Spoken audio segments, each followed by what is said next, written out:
Welcome to Wife Cheating Story. I hope you have an enjoyable and relaxing time listening. Let's get started. To all our viewers across America, Europe, Asia, and beyond, thank you for being part of our worldwide community. We hope you enjoy today's story, so let's dive in. Chapter 1. The Betrayal. The California sun blazed down on the UCLA Medical School campus, matching the fire in Damon Westlake's chest as he navigated through the crowds of graduates and their families. His hands trembled slightly as he held an envelope containing a certified check, his final payment toward the education of his fiancée, Vanessa Kincaid. Damon had met Vanessa 6 years ago during her undergraduate studies. He was 28, a self-made real estate developer who had built his fortune from nothing after growing up in foster care. She was 22, brilliant and ambitious, with dreams of becoming a neurosurgeon. Their connection had been immediate and intense. When Vanessa got accepted to medical school but couldn't secure enough financial aid, Damon hadn't hesitated. "I believe in you," he'd told her, promising to support her dreams. He'd liquidated investments, sold properties, and redirected his business profits to fund her education. $275,000 for tuition and living expenses, plus $8,000 each semester for books and supplies. Today was supposed to be their shared triumph. The graduation party he'd spent weeks planning at the Hotel Bel Air, inviting 200 of their closest friends and Vanessa's extended family. The celebration cost him another $85,000, but Damon considered it an investment in their future together. As he approached the grand ballroom, he spotted Vanessa in her elegant navy dress, her dark hair swept up, showcasing the diamond necklace he'd given her that morning. She was surrounded by a group of fellow graduates, including Dr. Maximilian Thornton, the hospital's young neurosurgery attending physician who'd been her mentor during clinical rotations. Vanessa's eyes met Damon's across the room, and what he saw there made his blood run cold. Not recognition or love, but something closer to annoyance. She whispered something to Max, who nodded and slipped away toward the bar. Damon approached, smiling. "There's my brilliant doctor," he said, leaning in to kiss her cheek. Vanessa stepped back, her face a perfect mask of confusion. She motioned subtly to a security guard nearby. "Excuse me," she said, loud enough for those nearby to hear. "I don't know him. Please make him leave my private event." The security guard, a hulking man with a buzz cut, stepped between them. "Sir, I'm going to have to ask you to leave." Damon stood frozen, the envelope still in his hand. "Vanessa, what are you doing? This is our engagement party as much as your graduation." Her eyes narrowed. "I have no idea what you're talking about. I've never been engaged." From behind him, a shrill laugh cut through the shocked silence. Vanessa's mother, Patricia, sauntered over, champagne flute in hand.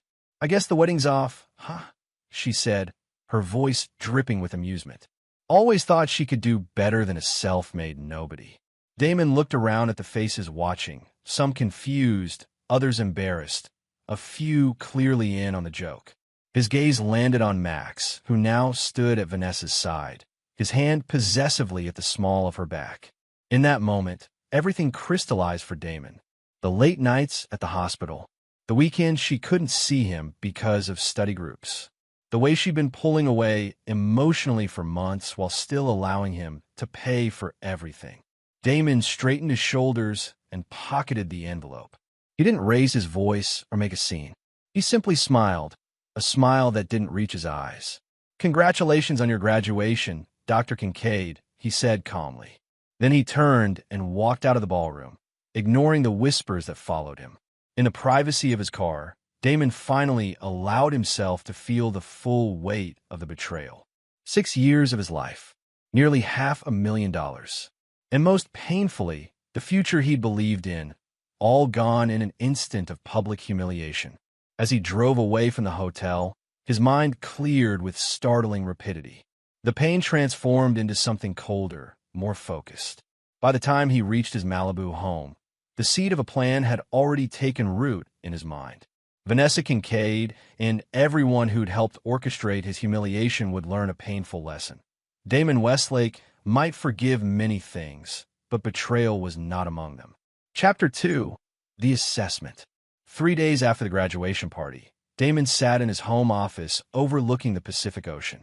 The wall-to-wall windows that had once inspired him now felt like a glass cage. He hadn't left the house since the incident, ignoring calls from confused friends and business associates who'd been invited to the party but told upon arrival that it had been canceled. On his desk lay a leather-bound notebook, its pages now filled with meticulous notes. Damon believed in thoroughness. It was how he built his business empire despite having no family connections or Ivy League education. He'd spent the first day allowing himself to feel everything: the humiliation, the rage, the heartbreak. The second day, he'd gathered intelligence, calling in favors from contacts throughout Los Angeles. Today, he was formulating his response. The intercom buzzed, and his assistant's voice came through. "Mr. Westlake, Nolan Preston is here to see you." "Send him up," Damon replied. Nolan was the closest thing Damon had a family. They'd met in the same foster home at ages 12 and 13, forming a bond that had survived decades. Where Damon had channeled his difficult childhood into building legitimate businesses, Nolan had taken a different path. After a stint in the military, he'd worked in private security with skills that occasionally blurred ethical lines. "You look like hell," Nolan said as he entered, his tall frame filling the doorway. Damon gestured to the chair across from him. "I've been better." Nolan sat down, his expression serious. "I heard about what happened. Some of it, anyway. Want to fill me in?" For the next hour, Damon explained everything. The relationship with Vanessa, the financial support, the very public rejection. "She played you," Nolan said bluntly when Damon finished. "Not just played. And that doctor planned this. They waited until she had her degree, until she had everything she needed from me." Damon pushed a folder across the desk. "This is what my investigator found in 2 days. They've been seeing each other for at least a year. And look at this." He pointed to a bank statement. "She's been siphoning money from our joint account, small amounts at first, then larger sums as graduation approached. Nearly $150,000 in total, on top of everything I knowingly gave her." Nolan whistled. "That's cold. What about legal options?" "I've spoken to my attorney. Without a written agreement about the education expenses, it's considered a gift.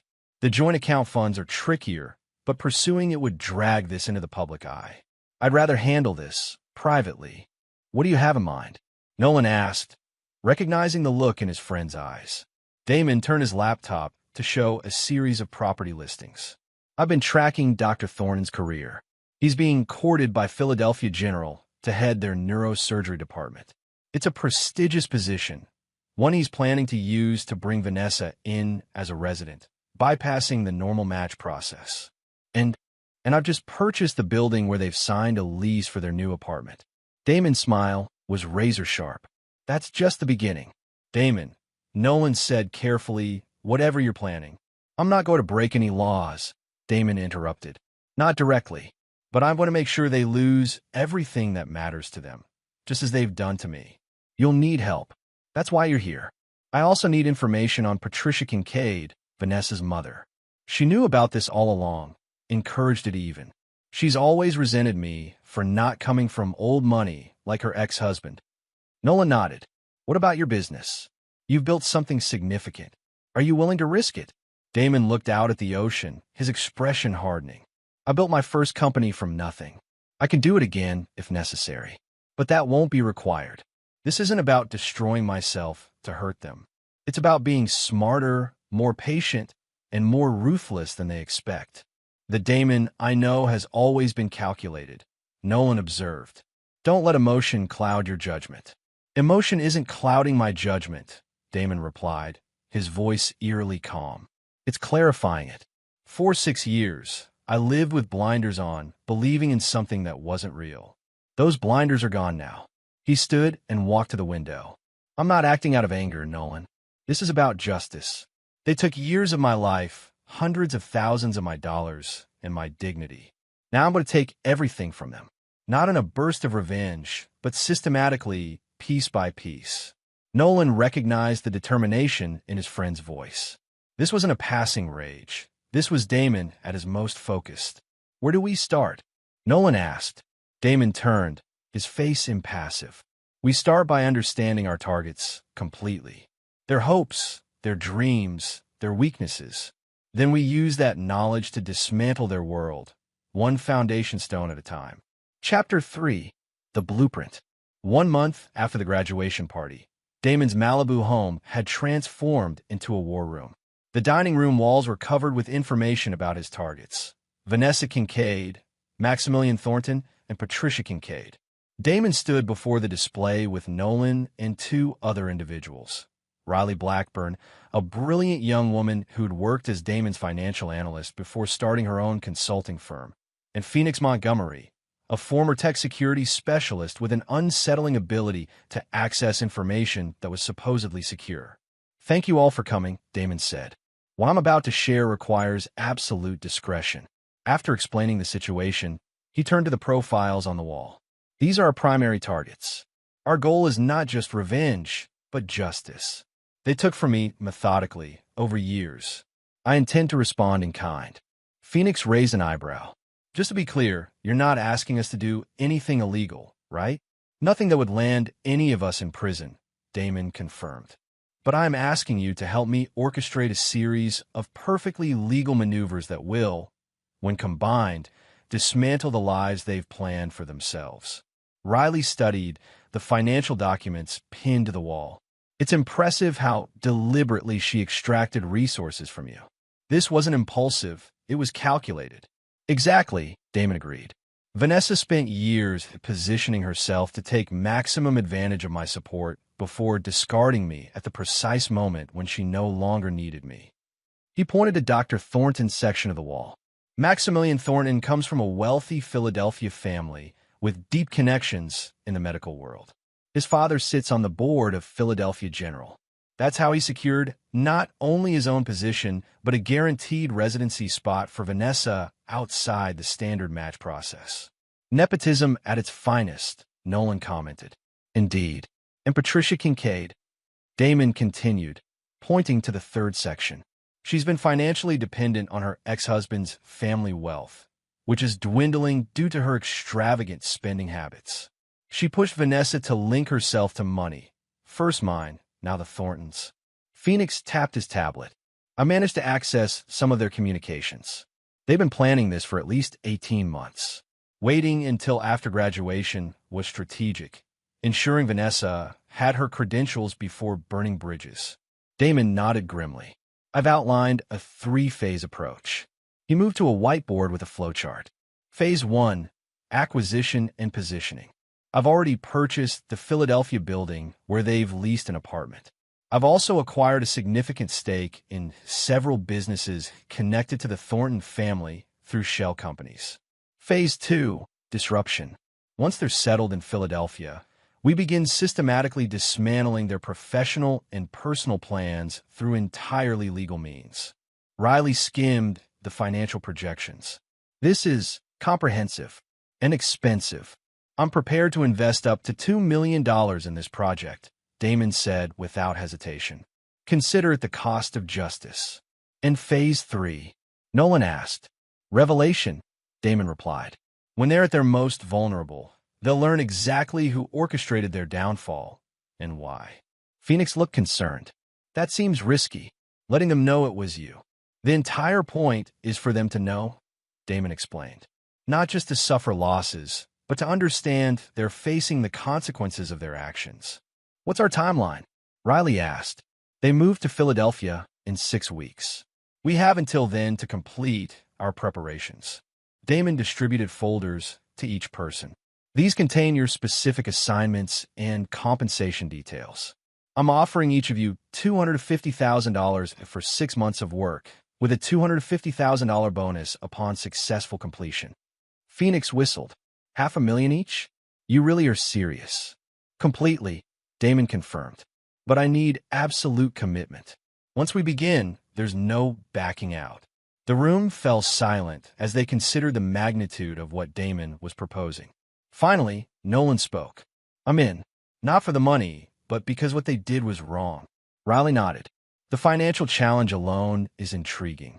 I'm in as well. Phoenix hesitated longest. This goes beyond my usual contracts, but the compensation is persuasive. Count me in with one condition. If anything veers into truly illegal territory, I walk. Fair enough, Damon agreed. I don't want anyone crossing lines they're uncomfortable with. That said, we'll be operating in gray areas at times. He moved to the window, looking out at the ocean. I spent years building a life around a lie. Now I'm going to rebuild around a purpose. They taught me a valuable lesson about trust and betrayal. It's time I return the favor. As his 3 associates reviewed their assignments, Damon felt a cold clarity he hadn't experienced before. The pain hadn't disappeared, but it had transformed into fuel for a precision-engineered response. Vanessa and her accomplices had seen him as a stepping stone to be used and discarded. They were about to discover just how dangerous it was to underestimate Damon Westlake. Chapter 4: The Groundwork.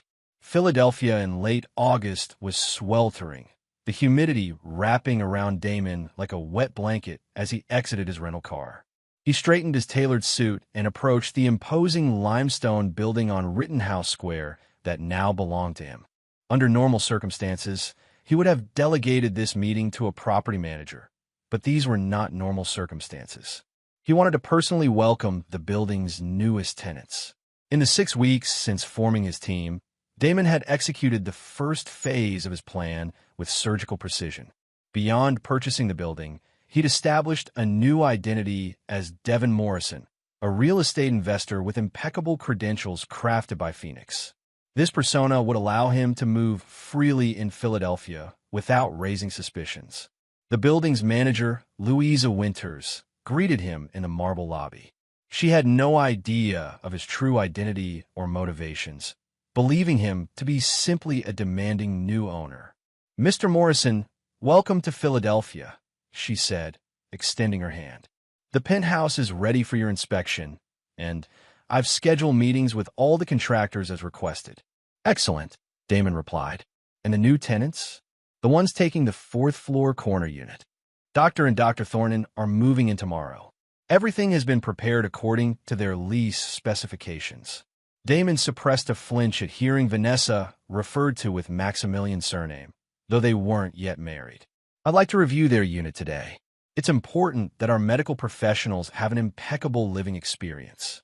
As they toured the apartment, Damon absorbed every detail. The views of Rittenhouse Square, the renovated kitchen with marble countertops, the master suite where Vanessa would sleep with her new partner. He felt nothing. No jealousy, no pain, just cold assessment. "The security upgrades I requested?" he asked. "All installed," Louisa confirmed. "New cameras in all common areas, the advanced key card system, and the special modifications to this unit's systems."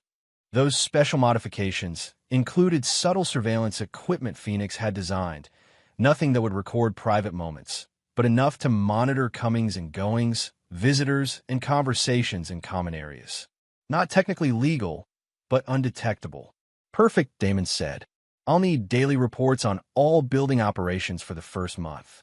After concluding the inspection, Damon met Nolan at a cafe 3 blocks away. "Everything's set?" Nolan asked over coffee. Damon nodded. "They have no idea their new home is owned by the man they betrayed." "What about your end?" "Phase 1 is complete," Nolan confirmed. "I've secured a position with the hospital's security contractor. Starting next week, I'll have access to Philadelphia General. Riley has established financial footholds in the companies we identified, and Phoenix has their digital lives mapped out. And Patricia Kincaid, arriving next week to help them settle in. She's booked at the Rittenhouse Hotel, where, coincidentally, I've arranged for you to cross paths with her." Damon's expression remained neutral. "She won't recognize me. It's been years since we met, and I've changed my appearance significantly." He ran a hand over his now bearded face and shorter, differently styled hair. "What about your businesses in California?" Nolan asked, operating smoothly under management. "I've told everyone I'm exploring East Coast expansion opportunities, which is technically true." Damon sipped his coffee. "How are our ancillary targets?" "The hospital board members are mapped out, including their relationships with the Thornton family. We've identified the weak links and potential pressure points. Damon nodded. Tomorrow, Vanessa and Maximilian begin their new life in Philadelphia. They're expecting a smooth transition to the next phase of their perfect plan. Instead, they're walking into the first chamber of a labyrinth I've designed specifically for them. Are you absolutely certain about this? Nolan asked quietly. Once we move to phase 2, there's no going back. Damon's eyes hardened. I gave Vanessa everything. My trust, my support, my future. She took it all and publicly discarded me when I was no longer useful. This isn't about heartbreak anymore, Nolan. It's about consequences. Later that evening, Damon stood in his penthouse overlooking the city. His phone buzzed with a text from Phoenix. Target vehicles on the move. ETA, Philadelphia. Tomorrow, 2 p.m. He moved to a laptop set up on the dining table and opened a series of files labeled Phase 2, Disruption. Each contained meticulously detailed plans targeting different aspects of Vanessa and Maximilian's lives. Career, finances, reputation, relationships. Each would be systematically compromised, not through crude attacks, but through sophisticated maneuvers that would appear as unfortunate circumstances or the results of their own actions. Damon closed the laptop and poured himself a glass of scotch. Tomorrow, the real work would begin. Chapter 5, The Excavation. Patricia Kincaid frowned at her reflection in the Rittenhouse Hotel's elevator mirror, adjusting her designer scarf. At 62, she prided herself on maintaining the appearance of a woman a decade younger, thanks to rigorous cosmetic interventions and a wardrobe budget that consistently outpaced her alimony payments. As the elevator doors opened to the hotel's upscale restaurant, she mentally prepared for her dinner with Vanessa and Maximilian. After a week of helping them settle into their new apartment, she was exhausted but satisfied. Her daughter had successfully traded up from the self-made real estate developer to the heir of a Philadelphia medical dynasty, exactly as Patricia had coached her to do. The maitre d' led her to a private corner table where a distinguished-looking man sat alone, focused on his tablet. Patricia barely glanced at him, scanning the restaurant for her daughter. Mrs. Kincaid, the maitre d' said, "Your party has been delayed. Dr. Thornton called to say they'll be at least an hour late due to a hospital emergency. He asked if you'd like to wait at the bar, where your drinks will be complimentary." Patricia sighed dramatically. "Very well." As she turned to leave, the man at the adjacent table looked up. "Excuse me," he said, his voice carrying a smooth, cultured tone. "I couldn't help overhearing. If you'd like company while you wait, I'd be honored to buy you a drink. I'm dining alone tonight." Patricia assessed him quickly. Expensive suit, Patek Philippe watch, confident bearing. He appeared to be in his early 50s, with salt and pepper hair and an impressive physique for his age. "That's very kind," she replied, extending her hand. "Patricia Kincaid." "Devin Morrison," Damon said, using his alias. "Real estate investment." 20 minutes later, they were deep in conversation at the bar, Patricia increasingly animated as she worked on her second martini. "So you're just visiting Philadelphia?" Devin asked. "Helping my daughter and her fiancé settle in." Patricia explained proudly. "He's joining Philadelphia General as head of neurosurgery, and she's starting her residency there." "Impressive," Devin commented. "Medical families tend to have strong connections in this city." "The Thorntons certainly do," Patricia agreed, lowering her voice conspiratorially. "Though between us, navigating those old money families can be exhausting. All traditions and obligations." Devin nodded sympathetically. "I know exactly what you mean. My late wife's family was similar, Boston banking dynasty. The politics were relentless. This fabricated background instantly established a connection." Patricia leaned closer. "Exactly. Maximilian is wonderful, but his parents are so rigid. Everything must reflect perfectly on the family. I worry sometimes about the pressure on Vanessa." "She's fortunate to have a mother who understands these dynamics," Devin commented. "Many would be overwhelmed." Patricia preened at the compliment. "Well, I've always tried to guide her toward the right opportunities. Her previous relationship was a stepping stone, necessary at the time, but not suitable for the long term." Damon kept his expression neutral despite the surge of cold anger. "Oh, How so? He had money, but not connections, Patricia explained dismissively. New money, self-made. Useful while she needed medical school funding, but no family background to speak of. Literally raised in foster care, if you can imagine. How did that relationship end? Devin asked, signaling the bartender for another round. Patricia laughed lightly, rather dramatically, at her graduation party that he paid for. Vanessa had already secured her future with Maximilian by then, so it was time to make a clean break. She sounds like a strategic thinker, Devin observed, his tone carefully balanced between admiration and neutral interest. I raised her to be, Patricia said proudly. In this world, women need to use every advantage. She secured her education, made the right connections, and positioned herself perfectly. I couldn't be prouder. Devin checked his watch. Your daughter and her fiancé should be arriving soon. Would you allow me to host all of you for dinner? I'd love to hear more about the Philadelphia medical community. I'm considering some healthcare real estate investments. Patricia's eyes lit up at the potential connection. That would be lovely. I'm sure Maximilian would have valuable insights for you. When Vanessa and Maximilian arrived 40 minutes later, they found Patricia chatting animatedly with a distinguished older gentleman. Damon had prepared meticulously for this moment, studying photographs to ensure his disguise would hold even at close range. The beard, different hairstyle, colored contacts, and subtle facial prosthetics that altered his cheekbones and jawline made him unrecognizable to someone who hadn't seen him in months. There they are, Patricia exclaimed. Darlings, this is Devin Morrison, a fascinating real estate investor I've been chatting with. He's kindly offered to join us for dinner. Maximilian extended his hand. Dr. Maximilian Thornton. This is my fiancée, Dr. Vanessa Kincaid.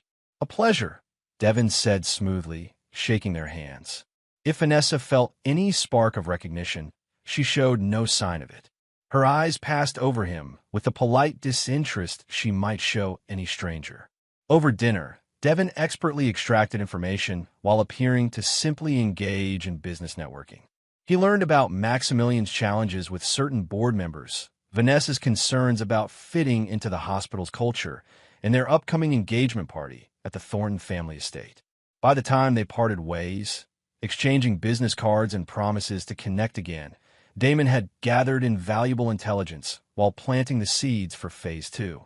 Patricia had his contact information and was already planning to introduce him to other useful people in their social circle. Back in his penthouse, Damon briefed his team via secure video conference. The infiltration was successful, he reported. They suspect nothing. Riley looked impressed. The disguise worked that well? Even up close. Completely, Damon confirmed. I could have told Vanessa exactly who I was, and she still wouldn't have seen past the facade. People see what they expect to see. And the intelligence? Phoenix asked. Better than anticipated. We now have details on specific hospital board dynamics, social events they're planning to attend, and personal concerns they're not sharing publicly. Nolan, speaking from his new apartment near the hospital, added, I start at the hospital security office tomorrow. Between your access through Patricia and mine through the facility, we'll have comprehensive coverage. Good, Damon said. It's time to move to the next stage. Phoenix, implement the first digital disruptors. Riley, begin the financial maneuvers we discussed. And Nolan, start mapping the hospital's informal power structures. After the call ended, Damon reviewed the dossiers on his targets, adding new information from the evening's conversation. The more he learned about how deliberately they had used him, the more his resolve hardened. Vanessa hadn't just broken his heart. She and her mother had cold-bloodedly planned his exploitation from the beginning.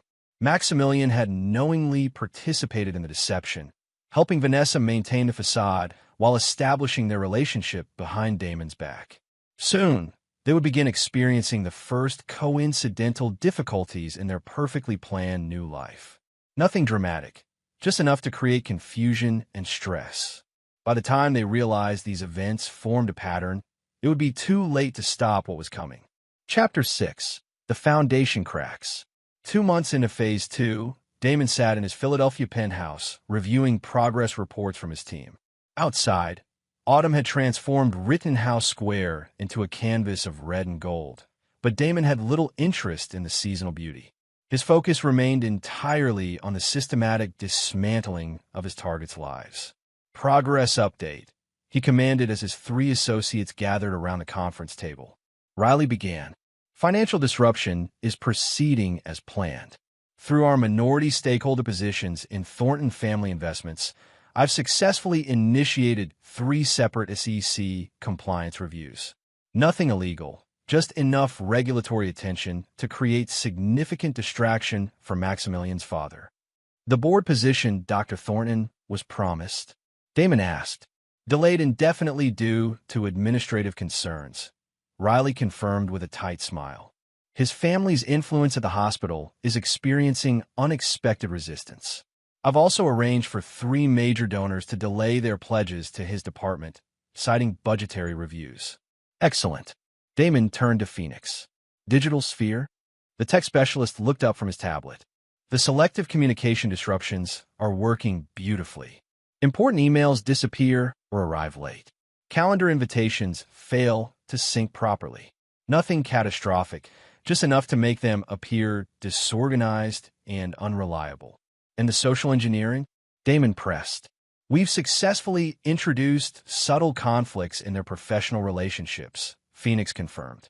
Dr. Reynolds now believes Maximilian took credit for his research, while Dr. Westwood thinks Vanessa spoke negatively about her diagnostic skills. Neither actually happened, Nolan added, but the manufactured evidence was convincing enough. Damon nodded, satisfied.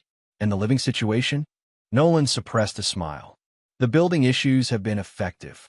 Intermittent problems with temperature control, water pressure, and elevator function. All perfectly timed to maximum inconvenience, yet all within code when inspectors check. Their apartments specifically? Experiencing the most random issues, Nolan confirmed.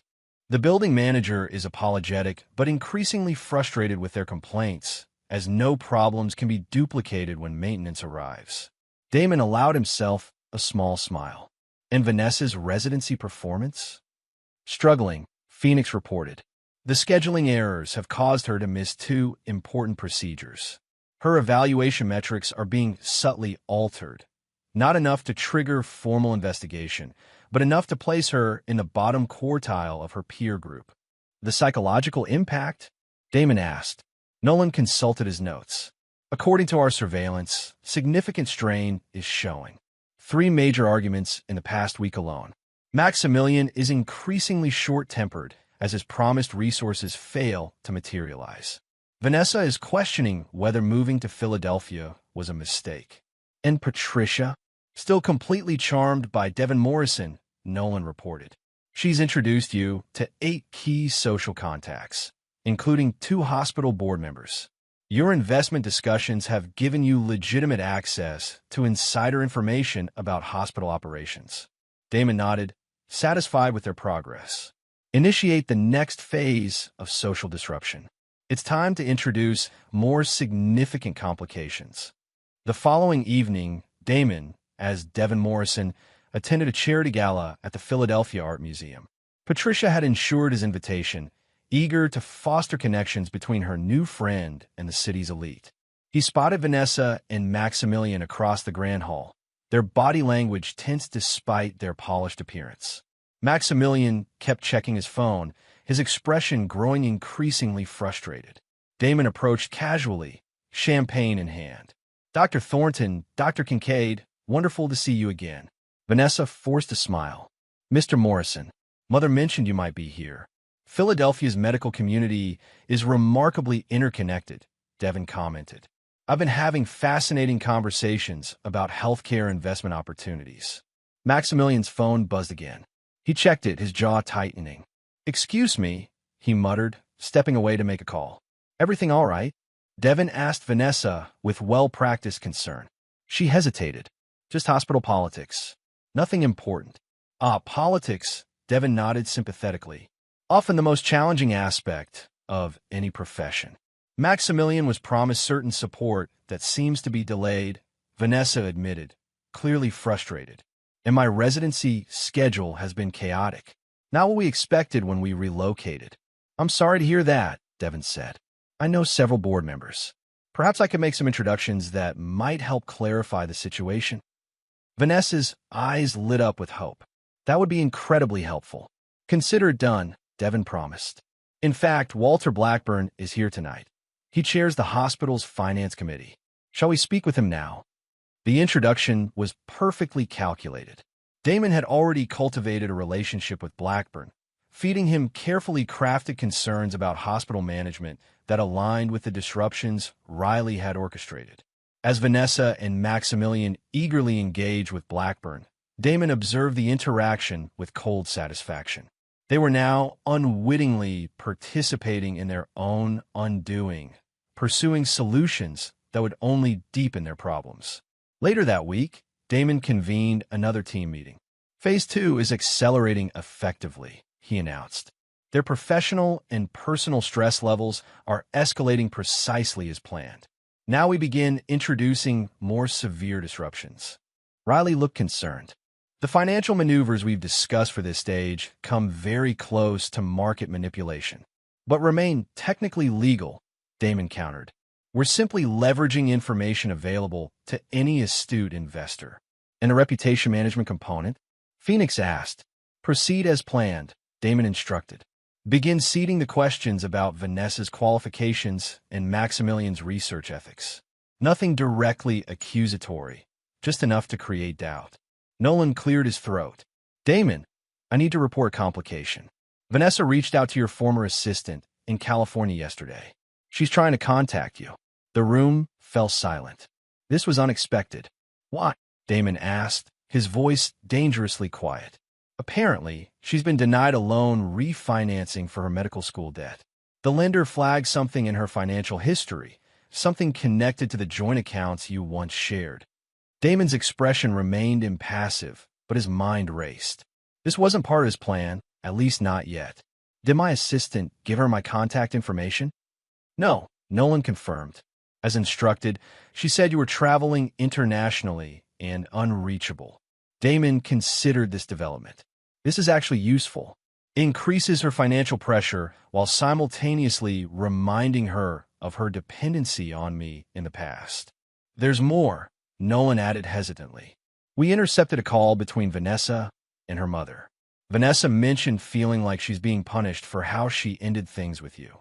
She's beginning to wonder if these coincidences are connected. A slow smile spread across Damon's face. Perfect. Let her wonder. Let her begin to question whether her current troubles are random or deserved. The psychological impact of uncertainty is far more powerful than any direct confrontation. Phoenix frowned. If she suspects you, couldn't that compromise the entire operation? Suspicion without proof only increases psychological stress, Damon explained. She betrayed someone who trusted her completely. Deep down, she knows she deserves consequences. That knowledge will eat at her, making her question everything and everyone around her. And if she starts investigating, Riley asked, she'll find nothing concrete, Damon assured them.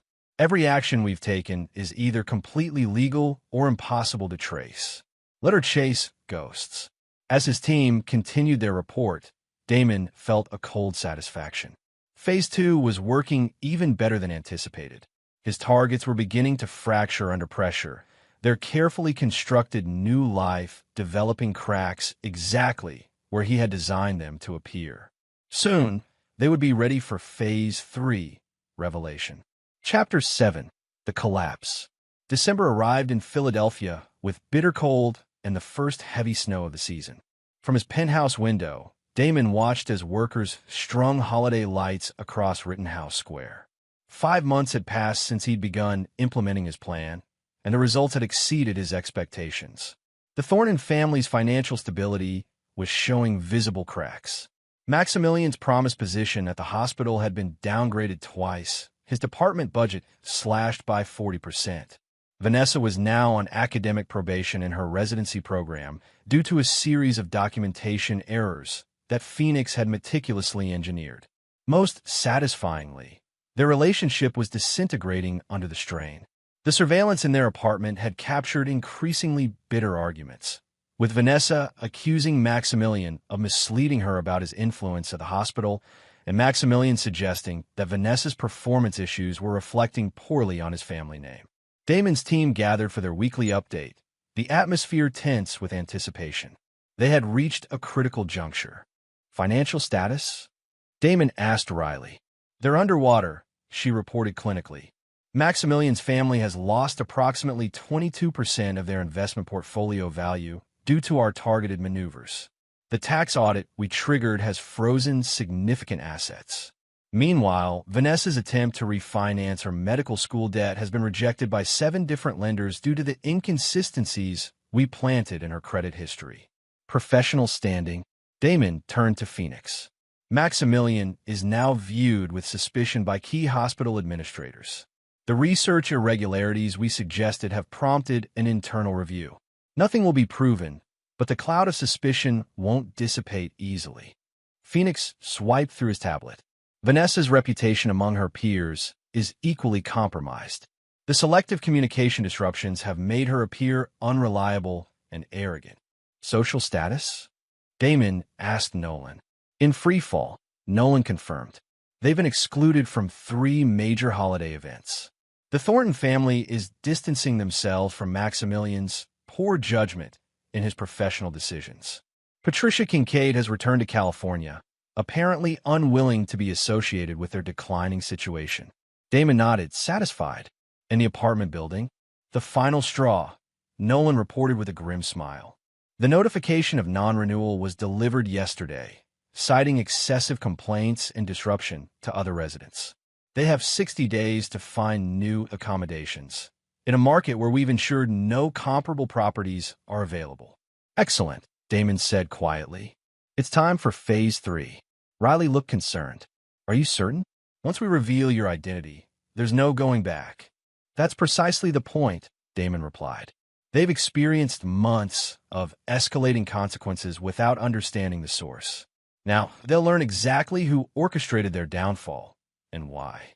Later that evening, Damon, still in his Devin Morrison disguise, invited Maximilian for drinks, an exclusive club, ostensibly to discuss potential investment in a medical technology startup. The desperate doctor had eagerly accepted, seeing this as a possible financial lifeline. The private room Damon had reserved offered spectacular views of the snow-covered city. Maximilian arrived 15 minutes late, looking haggard despite his expensive suit. Devin, thank you for meeting, he said, shaking Damon's hand firmly. These investment opportunities couldn't come at a better time. Before we discuss business, Devin said smoothly, I wonder if you might indulge my curiosity about something personal. Maximilian looked wary but nodded. Of course.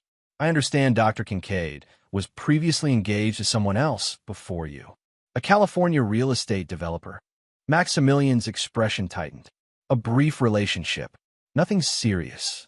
Interesting, Devin mused. I heard he funded her entire medical education. That seems rather significant. Who told you that? Maximilian asked sharply.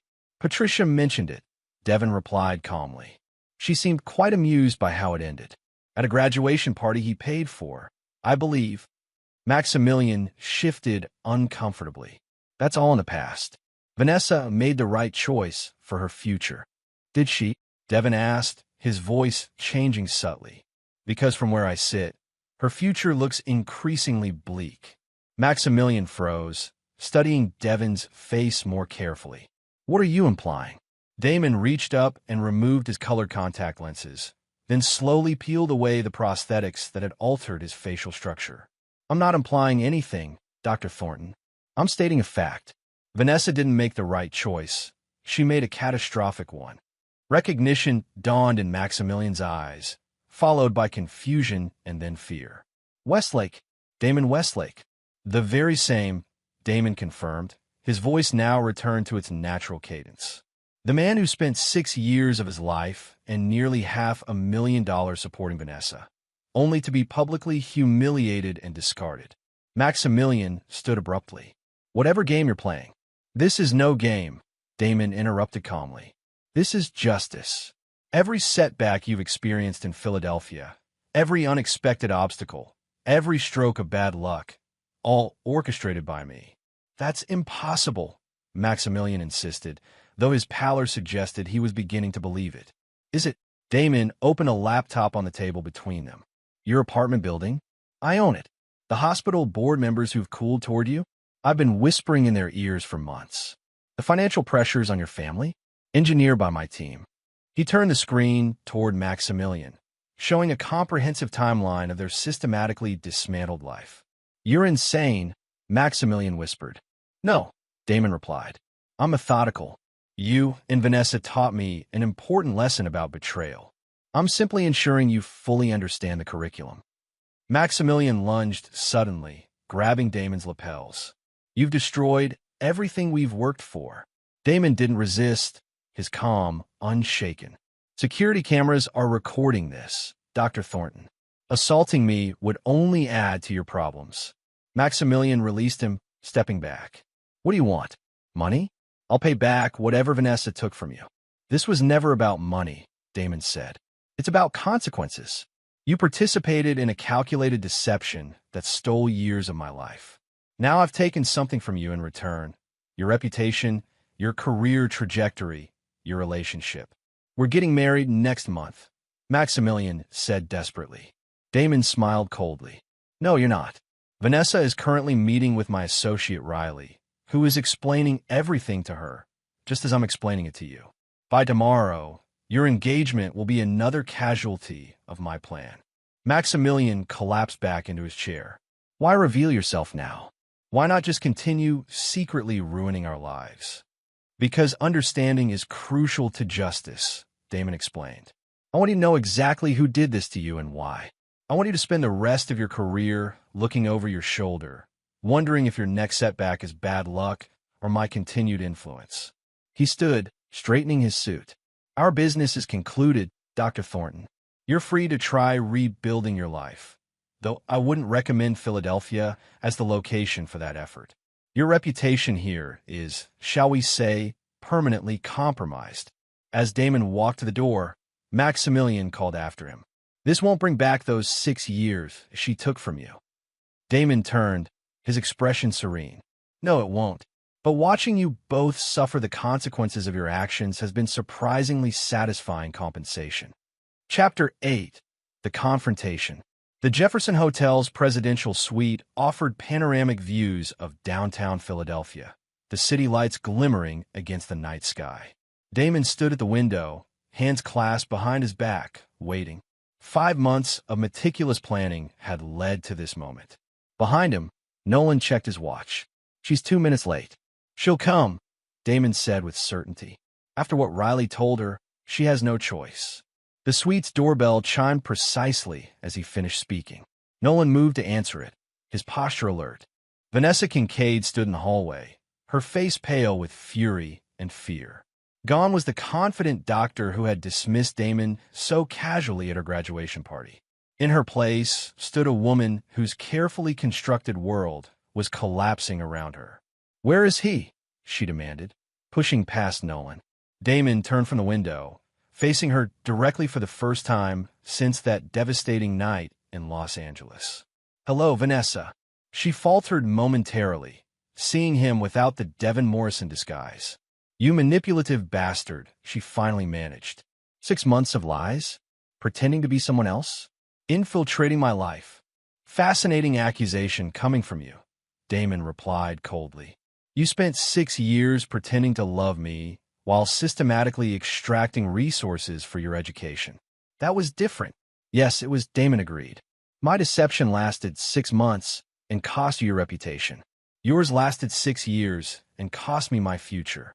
Vanessa paced the room, her composure cracking. What you've done is insane. Buying our building? Manipulating hospital politics? Having your people monitor our private lives. I prefer to think of it as proportional response, Damon countered. You and your mother planned my exploitation for years. Maximilian knowingly participated in the deception. Did you really think there would be no consequences?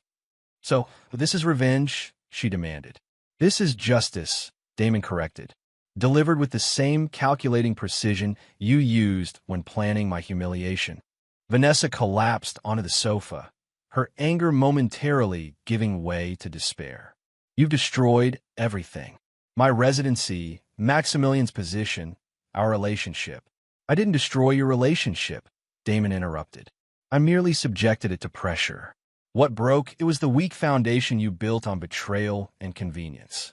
He moved to the bar and poured 2 glasses of scotch, offering one to her. Vanessa ignored it. What happens now? She asked, her voice smaller. Are you going to continue ruining our lives? That depends entirely on you, Damon replied, sitting across from her. My active involvement ends tonight, provided you and Maximilian accept certain conditions. What conditions? She asked warily. First, you leave Philadelphia, separately. Your relationship is over as of tonight. Damon's tone was matter-of-fact. Second, you repay what you stole from our joint accounts, $147,893 to be precise. I've already prepared the paperwork. And if I refuse? Then Phase 4 begins tomorrow, Damon said simply. What you've experienced so far has been carefully calibrated to allow recovery. Phase 4 would ensure neither you nor Maximilian works in medicine again. Vanessa stared at him. You wouldn't. I've spent 6 months and nearly $2 million orchestrating this response, Damon reminded her. Do you really want to test my resolve? The room fell silent as Vanessa processed her options. Finally, she asked, how did it come to this? We could have just broken up normally. That opportunity existed for 6 years, Damon replied. Instead, you chose to publicly humiliate me at an event I paid for, after taking hundreds of thousands of dollars from me. Your mother laughed in my face. You pretended not to know me in front of everyone we knew. For the first time, genuine remorse flickered across Vanessa's features. The public rejection was Mother's idea. She said a clean break would be more efficient. Efficient, Damon repeated, the word like ice. An interesting choice when describing the deliberate destruction of someone who loved you. Vanessa looked away. I never meant for her to go that far. But you didn't stop it, Damon observed. You participated fully, just as Maximilian did, just as your mother did. Each of you made choices, and now each of you is facing the consequences of those choices. He removed a folder from the desk and placed it before her. The repayment agreement, a non-disclosure agreement regarding everything that's happened, and my commitment to end all active measures against you, provided you comply. Vanessa opened the folder, scanning the documents inside. You've thought of everything. I learned from the best, Damon replied without humor. You taught me how calculating a person can be when properly motivated. After a moment of hesitation, Vanessa signed the papers. What about Maximilian? And my mother? Maximilian received similar terms an hour ago. He's already signed. Damon collected the folder.